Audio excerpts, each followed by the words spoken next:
अस्सलामुअलैकुम नाजरीन, आप देख रहे हैं JN न्यूज़ और मैं हूं आपकी होस्ट रुबीना चौधरी।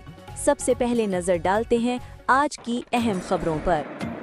खबर शामिल करेंगे लाल सुहानरा से। मोहम्मद आरिफ सुल्तानी की रिपोर्ट के मुताबिक गुज़श्ता रोज़ दरिया सतलुज लाल सुहानरा बूंगा पतन पर न्यू बेड़ा दरिया में छोड़ने की तकरीब रनमाई मुनक्किद हुई, जिसमें खुसूसी शिरकत PTI रहनुमा टिकट होल्डर अवामी MNA मलिक एजाज गड्डन के छोटे भाई मलिक साजिद गड्डन ने की दुआ भी कराई गई और बेड़ा दरिया में छोड़ा गया।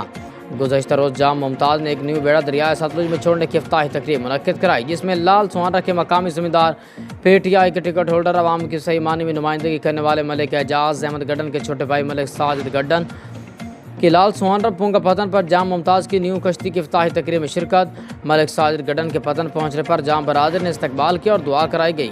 इफ्ताही तकरीब में खुसूस शिरकत मलिक साजिद गड्डन, मलिक रमज़ान मौलाना, JN मीडिया ग्रुप के चीफ एग्जीक्यूटिव जाम नज़ीर अहमद, जाम सरदार, जाम अल्लाह बख्श नंबरदार, जाम मद्दा, जाम अल्लाह वसाया, जाम अल्लाह डिवाया नवाबपुर ने की। तकरीब में खुसूस दुआ करवाई गई और बेड़ा दरिया में सतलुज की छोड़ा गया। दावत का भी एहतमाम किया गया था।